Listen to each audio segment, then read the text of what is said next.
Vox Feminarum, puisque les femmes ont tant à partager. Valentina Nesi, bonjour. Bonjour. Je suis absolument ravie de te recevoir aujourd'hui pour Vox Feminarum. C'est un projet qui est pour moi un projet de cœur. Et quand je t'en ai parlé, il y a quelques semaines maintenant, tu m'as dit oui tout de suite. Oui. Je te remercie. Merci à toi. Tu sais qu'aujourd'hui, on va parler d'égalité homme-femme. Ouais. Et les gens s'en rendront compte peut-être dans quelques instants, mais tu as un léger accent. Oui. Donc tu vas nous parler. Ouais. Est-ce que déjà tu peux nous dire qui es-tu ? D'accord. D'abord, merci beaucoup de m'avoir invitée ici. Moi, je m'appelle Valentina, je suis une comédienne et j'habite en France depuis 10 ans parce que je suis italienne. Du coup, je suis née, j'ai grandi en Italie pendant 26 ans à peu près. De là, ce petit accent. Et je suis une femme qui a 37 ans et qui vit dans ce pays parce qu'elle a eu envie de faire entendre sa voix. Au niveau personnel, au niveau professionnel, artistique, parce que je ressentais que dans ce pays, ça c'est ma vision à moi, j'aurais pu faire entendre ma voix mieux que dans mon pays. Voilà. Je pense que c'est plus facile pour une femme de faire entendre sa voix en France qu'en Italie. Oui. C'est pour cela que je suis venue ici. Et c'est évidemment ma vision personnelle. C'était pas seulement le rêve, je vais vivre à Paris, parce qu'en plus, c'est très difficile de vivre à Paris. Mais on rentre dans le sujet. Je pense que l'Italie est un pays, évidemment, c'est le pays où je suis née. J'ai mes racines là-bas. J'aime beaucoup mon pays pour plein de choses, mais j'ai tout de suite remarqué que c'était pas l'égalité homme-femme, c'était pas le sujet le plus facile à aborder. Et c'était parfois même pas un sujet, parce que les choses comme ça, et on n'a pas besoin de remettre en question à partir de la famille, après dans tous les milieux où on se retrouve dans la société. C'est en train de changer, évidemment. Mais c'est un des motifs pour lesquels je me suis dit, on va voir ailleurs. Si on peut. Faire passer un message. Ouais. Alors, je sais qu'on a déjà abordé, toi et moi, ces questions. L'idée aujourd'hui, c'est de te demander, à travers le fait que tu sois une femme, ce que tu as pu considérer comme difficile jusqu'à aujourd'hui. Ouais, pour revenir au discours de tout à l'heure, c'est vraiment cette sensation, depuis qu'on est petite, qu'on n'est pas traité de la même manière. Et au début, on pense que c'est aussi une sorte de d'attention en plus qu'on fait quand on est fille, parce qu'on est plus sensible, on est plus faible, tout ça. Et du coup, qu'on a aussi moins de possibilités, moins de droits, parce que, en quelque sorte, on nous rend malade. J'utilise ce mot, je ne sais pas pourquoi ça m'est venu, quand on ne l'est pas. On nous rend faible quand on ne l'est pas. On nous rend incapable quand on ne l'est pas. Et alors qu'on voit à côté, c'est les hommes qui sont plus forts physiquement, qui sont plus habiles pour plein de choses, pour plein de matières, depuis l'école. Et on parle toujours des mêmes sujets, mais c'est vraiment ça. Et du coup... Tu penses que c'est conditionnant ? Si, tout à fait, oui. Tout à fait, c'est conditionnant. Et en quelque sorte, moi, j'ai eu une éducation assez, je dirais, libre, pas très traditionnelle non plus. Mes parents étaient assez ouverts et tout, mais c'est vraiment, les héritages culturels, c'est quelque chose de très, très ancré dans chacun. Et même si mes parents ont sûrement essayé de me transmettre aussi beaucoup de liberté, t'es capable de faire tout ce que tu veux, en quelque sorte, la famille, la culture, l'héritage est plutôt fort, toujours plus fort que ce qu'on voudrait faire croire, quoi.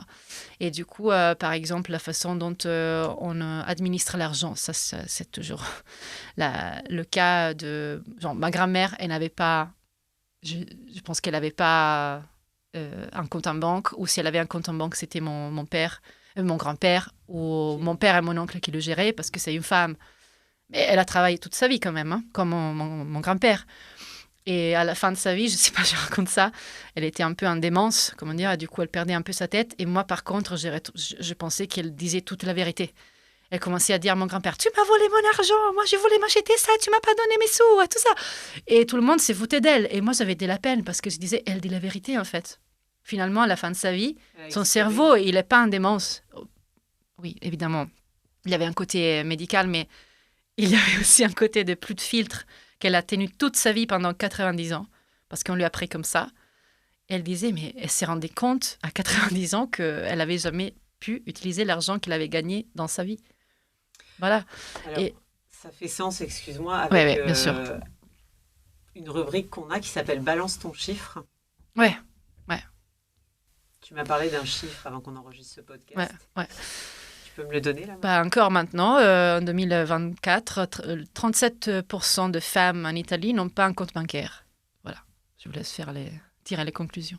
Je fais le lien avec ta grand-mère. Ouais. 37% des femmes en Italie en 2024 n'ont pas de compte bancaire. Ouais. Ça se passe de commentaires, je pense. Oui. C'est ça. Ça veut dire que, pour reparler de ta grand-mère quelques instants, tu penses qu'à la fin de sa vie, finalement, elle a exprimé sa vérité? Oui, mais personne ne l'écoutait. Après, on revient au côté... Il n'y a jamais eu des violences, au moins évidentes, dans ma famille. Je parle de la famille paternelle. Du coup, c'était vraiment cette convention, cette habitude de dire, voilà, c'est comme ça, c'est les hommes qui ont l'argent, c'est les hommes qui gèrent l'argent. Et un peu, en quelque sorte, on l'a fait avec moi parce que j'ai jamais vraiment reçu une éducation financière par ma famille. Ma mère, elle a toujours travaillé, évidemment, elle a un compte en banque, heureusement. Mais dans les questions les plus importantes, c'était toujours mon père qui avait le dernier mot.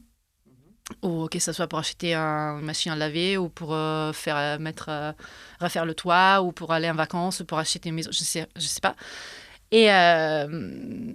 Et du coup, en quelque sorte, avec les choix que j'ai pu prendre dans ma vie, genre d'être comédienne et tout, qui n'ont pas du tout été accueillis par mon père, par exemple, mon frère, qui est plus jeune et qui a voulu être chef de cuisine, faire des études pour ça et tout, comme c'est un métier que mon père considérait valable, voilà, il a eu beaucoup plus d'argent dépensé pour mon frère que pour moi.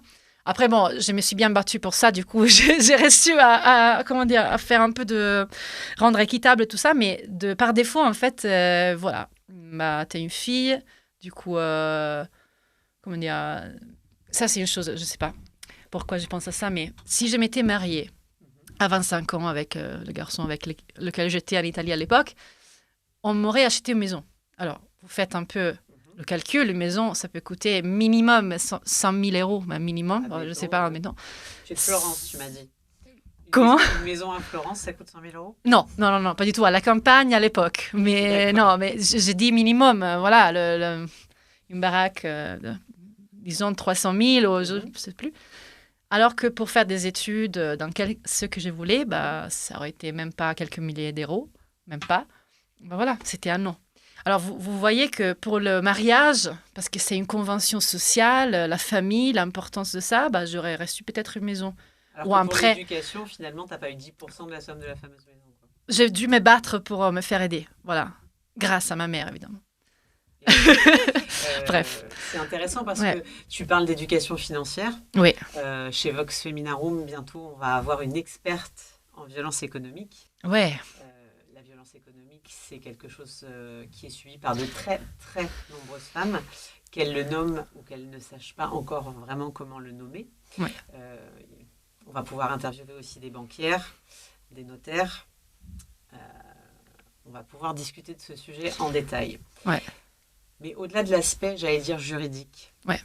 Tu penses que si tu avais eu une éducation financière, comme ce qu'on peut proposer aux hommes, ça aurait changé quelque chose dans ta vie aujourd'hui ? Alors, au-delà des choix, des bons ou mauvais choix que j'ai pu faire avec l'argent dans ma vie, je pense que ça m'aurait donné beaucoup plus de confiance en moi et qu'on me donne une valeur, en fait. Qu'on me dise, toi, tu peux gérer bien l'argent.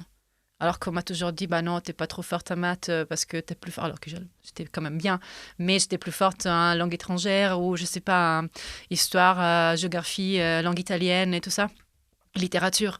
Et du coup, voilà, tu vas pas faire beaucoup d'argent. En plus, tu vas te marier. C'était un peu ça de base, même si on pensait d'être des gens ouverts. Du coup, c'est plutôt l'idée on m'explique comment gérer quelque chose, une énergie qui est, faut pas le nier, est fondamentale dans la vie. Et du coup, le fait de dire, ton frère, il est plus fort en calcul et il est un mec, du coup, il a fait des choix plus raisonnables, il est assertif et il peut bien gérer l'argent, toi, il n'y a pas besoin parce que je sais pas, en fait. On m'a jamais expliqué pourquoi on m'a pas donné une éducation financière. Et aujourd'hui, dans le métier que tu exerces, ouais. Donc tu es comédienne, mais tu n'es pas que comédienne. Ouais. Tu es aussi réalisatrice. Oui, metteuse en scène, oui. Metteuse en scène. Oui. De quoi tu as besoin aujourd'hui pour pouvoir développer tes projets? La confiance, c'est toujours la confiance en soi et dans ses projets.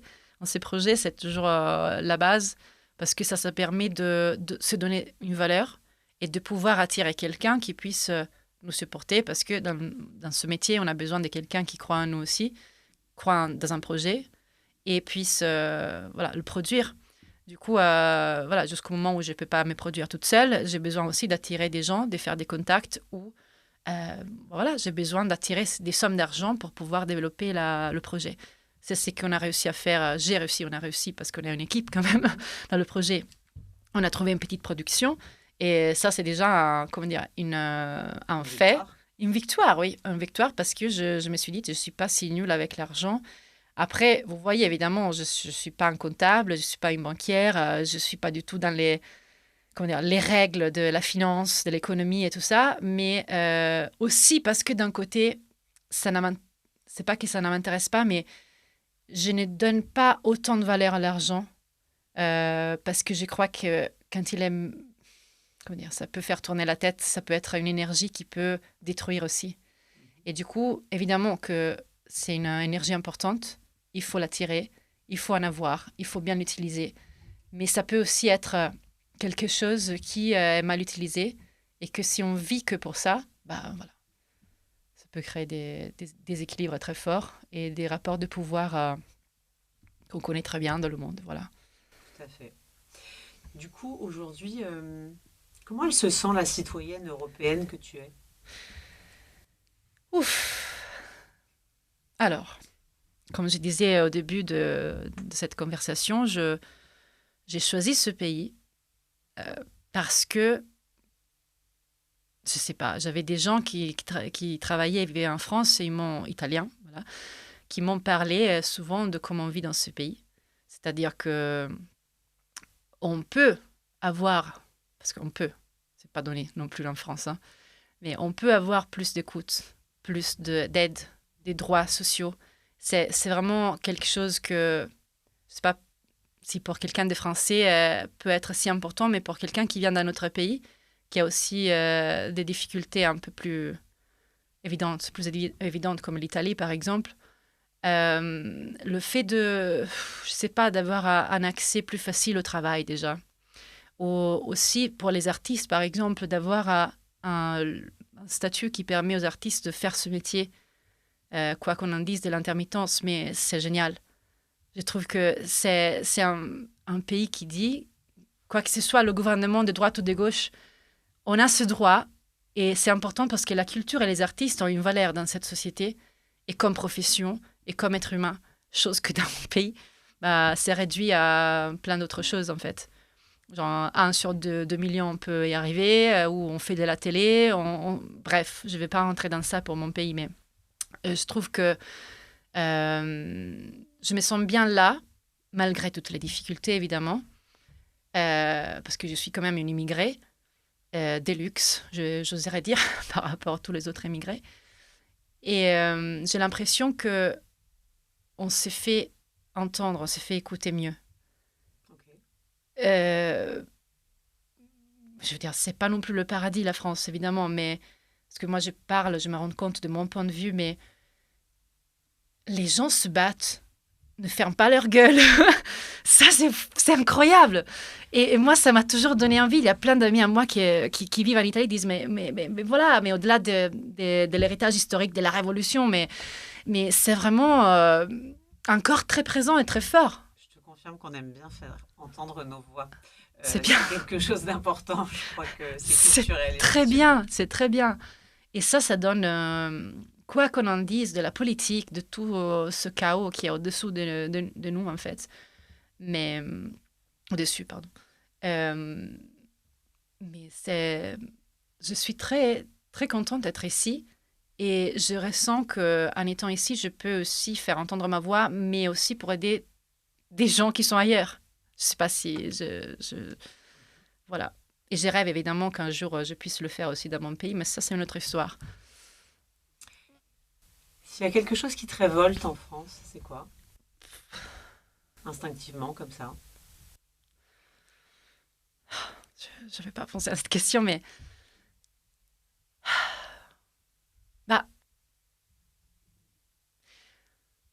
alors, je trouve que les gens, justement, le côté culturel de je vais faire entendre ma voix, quoi qu'il se passe, hein, je fonce, je vais me faire entendre, c'est très puissant.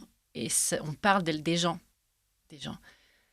Les structures politiques et sociales, pour ce que je peux comprendre, évidemment, sont très dures. Genre, je ne parle pas de ce qui s'est passé aux dernières élections, mais je trouve que il y a toujours un pouvoir très fort, qui est maintenant voilà, celui du président, mais avant, ça pouvait être le roi et tout ça, qui, c'est ça, qui est très dur. Je ne sais pas comment expliquer. Je ne veux pas parler politique, je ne suis pas non plus une personne qui a beaucoup de compétences en ça, mais les gens se font beaucoup entendre aussi parce qu'il y a un pouvoir si dur. Je ne sais pas comment vous expliquer. C'est-à-dire que l'exercice du pouvoir politique en France est assez rude. Ouais. Et que même si les personnes ou les citoyens et les citoyennes ont des biais d'expression. Oui, et bien justement, on a l'impression que moi, dernièrement, j'ai eu du mal. Je vais parler de ça, des dernières élections, parce que je n'ai pas encore la nationalité. Je voulais la demander, mais comme évidemment, je suis européenne, je n'ai pas besoin d'un permis de séjour. La première chose à laquelle ça sert à une nationalité, c'est le permis de séjour. Le travail, si on vient d'un autre pays qui n'est pas européen. Je n'ai jamais demandé ça, mais je me suis rendu compte de l'importance de voter aussi dans ce pays après 10 ans de résidence dans ce pays. Parce que ce qui s'est produit, c'est exactement quelque chose qui m'a déçue aussi en tant qu'immigrée, pas encore française, voilà, les gens ont voté, ils se sont fait entendre et on ne les a pas écoutés. Moi, ça m'a donné ça, hein, avec ma simplicité politique et tout, et ça m'a fait mal au cœur. Parce que moi, j'ai vu d'autres choses dans mon pays. En Italie, il y a toute une autre situation. Toute une autre, ça se rassemble, mais c'est une autre... il y a d'autres enjeux. Mais ici, j'ai senti vraiment très fort, avec les dernières élections, on n'entend plus les gens, on s'en fout complètement. Et malgré cette force de se faire entendre, là, il y avait vraiment un barrage d'un président ou de son entourage qui a dit, bon, on s'en fout. Moi, ça m'a donné vraiment cette idée et ça m'a fait mal au cœur. J'ai dit, bon... malgré moi, hein, si je vote ou pas, on s'en fout finalement. Mais je me suis dit, si on s'en fout des Français, on s'en fout de moi encore plus. Mais c'est pas par rapport à moi-même. Je veux dire, mais je parle pour tous les gens qui habitent dans ce pays. C'est-à-dire que le manque de considération oui, te choque. Oui. Et pour moi, c'est comme un pas en arrière pour ce pays. Un petit pas en arrière. Et j'ai hâte de voir, parce que je demande à mes potes français... ou à mon entourage, mais qu'est-ce qui se passe maintenant? Parce que la politique, c'est tout. Je veux dire, on peut parler beaucoup de temps, rester ici, mais si après, il y a des choix forcés qui sont pris par les gens qui sont en haut, on a beau en parler, mais à un moment donné, on est comment dire, limité. On est plus légitime pour plein de choses. Et je ne vais pas penser au pire, évidemment. Mais il y a un air qu'on respire.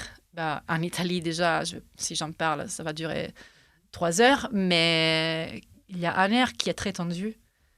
Et j'espère que ça veut dire qu'il y a des nouvelles tendances qui vont se mettre en place dans la société. C'est-à-dire des changements où finalement on dira... on ne reviendra plus en arrière sur certains droits, où on dira on va plus reparler de l'avortement si c'est légitime ou pas, de donner le droit à des femmes pour ça. Et on va mettre en place des changements radicaux, mais qui, en fait, ça prendra du temps pour les mettre en place. Et du coup, cette résistance des forts pouvoirs, des pouvoirs des gouvernements, c'est peut-être, j'espère vivement, que c'est juste, comment dire, une dernière étape avant de passer à des nouvelles sociétés où il n'y a plus ces enjeux de pouvoir qui sont écrasants, que ce soit entre hommes et femmes, que ce soit entre l'homme politique et les citoyens, que ce soit entre les diversités, que ce soit... Bref. Et du coup, moi-même, en tant que citoyenne européenne, moi, je me sens bien où je suis parce que j'ai pris un choix que je considère le meilleur pour moi. Et j'en suis, comment dire, ravie et contente parce que pour moi, ça marche bien. Mais voilà, moi, je suis dans un océan de gens et je respire comme tout le monde, cet air tendu. Et voilà, j'ai toujours l'espoir que, comme je vous dis, ça soit juste le vent du changement qui arrive et il y aura, je ne sais pas quoi, encore à passer. Merci. Je t'en prie. Je voulais aussi te poser une question. Si je pouvais te donner une baguette magique et que tu avais la possibilité de réfléchir à une peine pour les auteurs de crimes sexuels.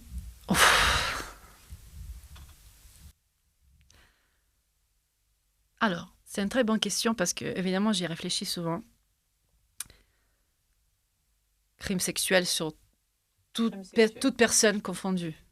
Tout âge, toute sexe. 85 ouais, ans, évidemment. Ça reste un crime sexuel. Ça me touche parce que, bref.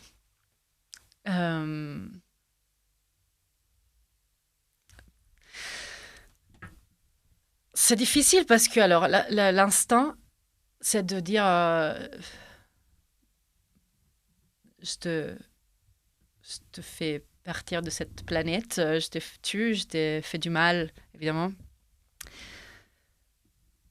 C'est ça. Mais en même temps, je me dis, est-ce que ça sert à quelque chose? Du coup, avec la baguette magique, qu'est-ce que je pourrais faire vraiment? Alors, je pense que je lui ferai avec la baguette magique, du coup, c'est quelque chose de pas réel. Je lui ferai éprouver tout le mal qu'il a fait. Du coup, toute la douleur et la souffrance psychologique, physique, émotionnelle, voilà, que la personne victime a souffert, de la reproduire chez lui. Et j'essaie d'enlever mon jugement de la tête, mais voilà, c'est ça. Je n'ai rien d'autre à dire. Non, désolée. Mais la réponse, elle est juste parce que c'est la tienne. Et c'est le principe de la baguette magique. Ouais, c'est ça. C'est ça. Lâcher ce qu'on doit lâcher et puis d'exprimer ce qu'on a envie d'exprimer. Ouais. Si tu étais une chanson. Une chanson. Waouh.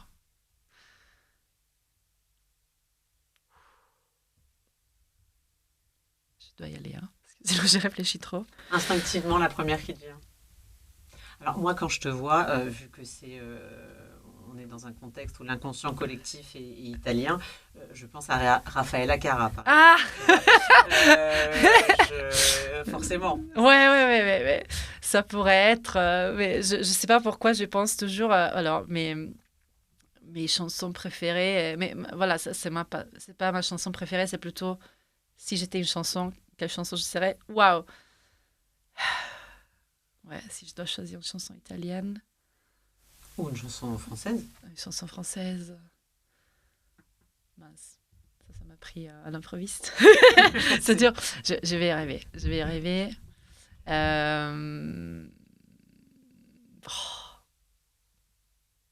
Ah, c'est dur parce que j'ai réfléchi avec ma tête. Alors, ce que je vais te proposer, je vais te poser une autre question. Et puis, si cette chanson te revient, je la partage après. Ça marche? Ok. S'il y a un livre qui a changé ta vie, c'est lequel? Le deuxième sexe de Simone de Beauvoir. Pourquoi? Je l'ai lu quand j'avais 17 ans. J'étais à la fin de mon lycée. Et ça a vraiment changé ma vie parce que c'était un papier énorme. Je l'ai lu en italien, évidemment, à l'époque. Et comme j'avais une bonne prof à l'école qui nous parlait déjà du féminisme et tout ça, j'ai dit, bon, je vais tenter le coup. Et en effet, c'était tellement bien écrit. Et ça m'a fait comprendre plein de choses. Par exemple, la première chose, je me souviens encore de cette image de moi qui souligne cette partie, c'était où elle parle du fait que la femme, elle était associée toujours à la terre. Voilà, parce que les hommes ont toujours eu... fait les guerres pour conquérir un pays, une terre, et pour avoir une femme, parce qu'elle lui donnait l'héritage, les enfants et tout ça. Et à partir de ce discours-là, elle a écrit tout le livre pour expliquer déjà cette idée de base du fait qu'on on est un objet, on n'est pas un être libre, qu'on est un objet qui sert à quelque chose, toujours, dans l'histoire qu'on nous a racontée, qu'on a vécu depuis des millénaires. Et du coup, après, je devrais le relire maintenant, peut-être en français, mais je me souviens que quand j'avais écrit ça, j'en parlais à tout le monde autour de moi. Il y avait aussi mes copains, des garçons qui se foutaient de ma gueule parce qu'ils disaient « Ah bon, elle fait la féministe, lis Simone de Beauvoir, elle fait l'intello et tout ça. » Et j'ai dit « Non, mais lisez-le aussi, c'est important parce que vous comprenez que vous aussi, vous êtes dans un système qui vous écrase parce que vous vous rendez pas compte, vous n'êtes pas libre non plus, bref. » Et du coup, c'était vraiment le premier grand livre que j'ai été vraiment fière de lire. Et qui m'a changé la vie parce que je me souviens qu'à partir de là, j'ai vraiment essayé de me rebeller et faire entendre ma voix avec ma famille, avec mon père, avec les garçons autour de moi, avec mes copines et tout. Du coup, Valentina, tu te considères féministe ? Je pense qu'aucune femme aujourd'hui ne peut pas être féministe. Parce que je considère que le féminisme aussi parfois est vu, elles font chier parce que on peut plus rien dire, on peut plus rien faire. Les féministes sont en colère. Oui, on est en colère. Mais parce que être féministe, à mon avis, c'est juste être une femme en 2024. Une femme consciente en 2024, elle ne peut pas faire semblant de rien. On peut choisir. Et chacun est féministe à sa façon, évidemment. Il y a des féministes de droite, de gauche, avec des idées ou d'autres. Aux cheveux courts, aux cheveux longs. Exactement.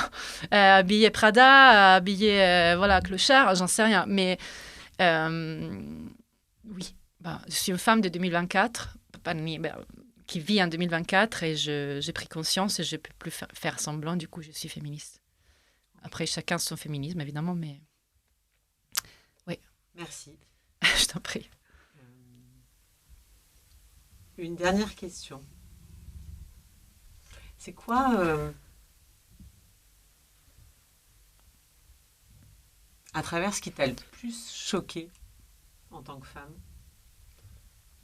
c'est quoi ce qui te révolte le plus vis-à-vis des femmes aujourd'hui ?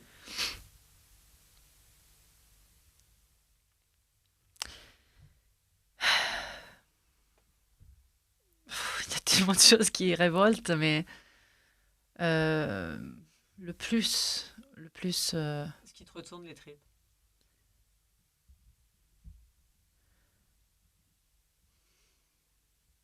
Je dirais le manque de respect qui inclut aussi les violences. Dans le sens, parce que, évidemment, la violence, on est tous d'accord, quelqu'un qui tape une femme, qui tue une femme, d'accord. Mais c'est la violence, il y a vraiment une échelle. Le top de l'échelle, c'est tuer une femme, le féminicide. Mais ça commence du manque de respect et de la... Comment dire ? Ce qui me révolte dans la quotidiennité, c'est vraiment les petites blagues débiles, tout le temps pour mépriser, pour abaisser, pour dire « Oh, c'est juste de l'humour, t'as pas de sens de l'humour. » Vraiment, c'est bête. Hein.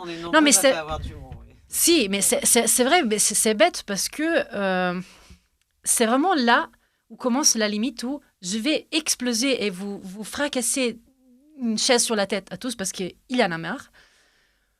Ok, je me calme et je m'explique. Comment je m'explique ? Dans ma tête, souvent, il y a ça, parce que je suis fougueuse. Souvent, j'ai appris à ne pas m'énerver tout le temps, parce qu'après, ça fait mal à la santé aussi. Mais j'ai un cerveau et j'ai un ressenti très fort, souvent. Et je sais jamais... parfois, je me rends compte que je m'étais. Et là, ça m'énerve. parce que parce que je ne sais pas gérer le niveau de dérangement. Peut-être parce que je dois faire, on se dit, un chemin sur soi et tout, mais aussi parce que il y a tellement des choses tous les jours que c'est fatigant qu'on s'est dit, bon, c'est tellement, on se sent impuissante. Et du coup, je dis, bon, je vais la fermer parce que de toute façon, ça sert à rien. Et du coup, c'est la goutte comment dire, qui creuse dans la roche et qui fait qu'on lâche, on dit, bon, je suis impuissante, de toute façon, ça sert à rien. C'est trop dur. Ça a toujours été comme ça fait 2000 ans que c'est comme ça va pas changer. Et après, évidemment, c'est une sensation, mais c'est exactement ce qui est dangereux, je trouve. Après, je dis pas qu'on devrait gueuler tous les jours, qu'on devrait crier, mais avoir la juste mesure, moi, j'aimerais bien la trouver par moi-même, pour avoir l'assertivité de répondre à quelqu'un sans douter, d'une façon juste, bien placée, pour faire comprendre que ce qu'il dit, il est dangereux et injuste. Je ne sais pas comment expliquer. Quoi qu'il en soit, si tu l'exprimes, c'est que c'est juste pour toi. C'est-à-dire qu'à un moment, si tu es dérangé par le discours de l'autre ou son manque d'humour, parce que c'est un petit peu le lot de chaque femme, je pense, ouais. D'avoir aussi bien des vannes un peu graveleuses, même dans des milieux où on ne pourrait pas imaginer en avoir. Ça va jusqu'au moment du mansplaining. Alors, je ne sais pas si cette notion te parle. Oui, tout à fait. Moi-même, en venant ici, je tiens quand même à dire qu'on m'a expliqué comment faire un créneau. Un créneau. Donc, j'étais en train de me garer en voiture, et, avec ma voiture. Et donc, après 25 ans de permis, on m'a expliqué qu'il fallait tourner mes roues vers la droite. Alors, c'est drôle parce que c'est un truc qui m'arrive souvent. Ouais, moi aussi, maman. Toi aussi, mon copain tout le temps, je veux dire, si. En plus, c'est ton copain, donc vraiment, il y a okay. Il ne peut pas s'en empêcher, mais après, bon, il y a pire. Il y a pire. Bon, à la limite, c'est ton copain, j'ai envie de te dire, tu peux le régler en couple. Moi, je suis toujours surprise de voir que dans la rue, des hommes que tu ne connais absolument pas, qui peut-être ne viendraient pas t'aider si tu avais une énorme valise à porter, mais par contre, trouvent toujours le temps, l'énergie et la patience de venir t'expliquer ce qu'est la droite et la gauche. Voilà, donc le mansplaining, on le rencontre chacune à un moment ou à un autre. Quand est-ce que tu le rencontres, à part quand tu es en voiture avec qui du coup se fait balancer sur un podcast de façon assez forte? Bon, il faut pas l'écouter, non, je sais pas. Non, mais ce sont des petites choses, mais le mansplaining sur quoi sur toutes les choses justement qui sont, c'est un peu cliché, mais ou peut-être je suis aussi en faille parfois de je sais pas faire un truc. Parfois j'ai besoin qu'on m'explique des choses évidemment, mais tout le monde. Les hommes aussi ont besoin qu'on leur explique des choses. Oui, ça peut m'arriver plus que mansplaining. Ça m'arrive de ne pas être écoutée, par exemple. Je dis en général, comme ça, on balance pas. Mais si on fait un spectacle, moi je suis metteuse en scène, je joue dedans aussi, j'ai écrit la pièce. Ok. Moi, je n'ai pas un ego aussi, exagéré. Du coup, je suis toujours à l'écoute, si quelqu'un me dit de changer une chose, voilà, pas de souci. Et on doit faire les lumières du spectacle. C'est pas ma compétence, savoir faire la lumière, mais je sais quelle lumière je veux. Et alors, il y a une personne, un homme, qui sait très bien faire son métier.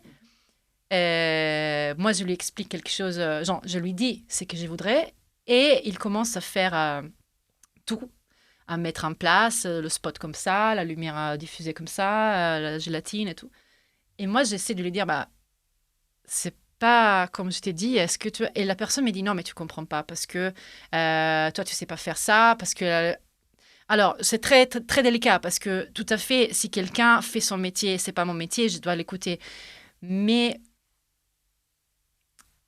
s'il y a 3 hommes qui sont là pour faire l'assistant, le truc de lumière et autre chose. Et moi, je suis quand même la personne qui dirige, parce que le metteur en scène, c'est le metteur en scène, metteuse en scène. On ne m'écoute pas.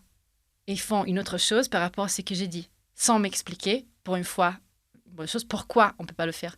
Je ne sais pas si on comprend ce que je suis en train de dire, mais plus que mansplaining, ça ne m'arrive pas, parce que moi, je suis vraiment ouverte. Parfois, je ne sais pas faire les choses.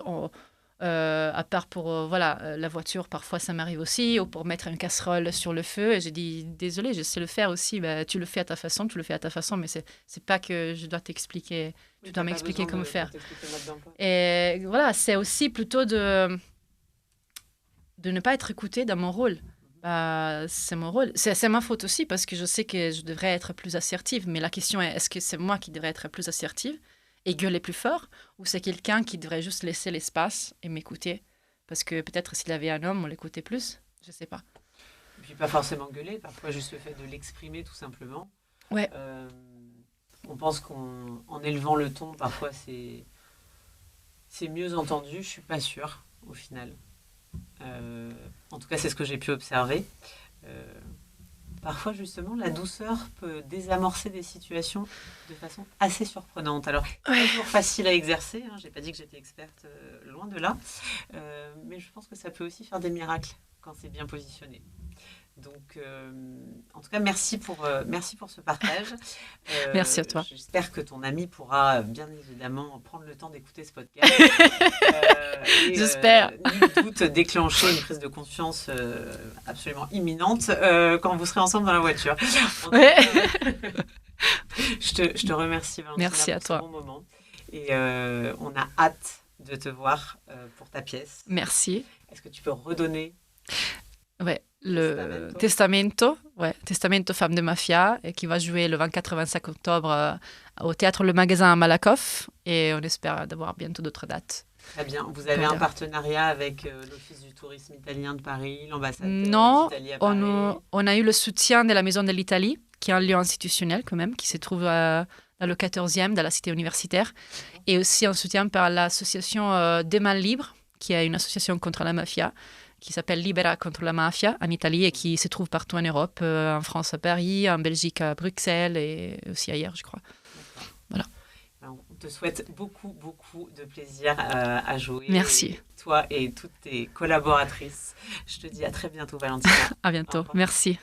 Vox Feminarum remercie chaleureusement la Cité Audacieuse, tiers-lieu féministe sous l'égide de la Fondation des femmes. Un grand merci à vous, mesdames, pour votre soutien.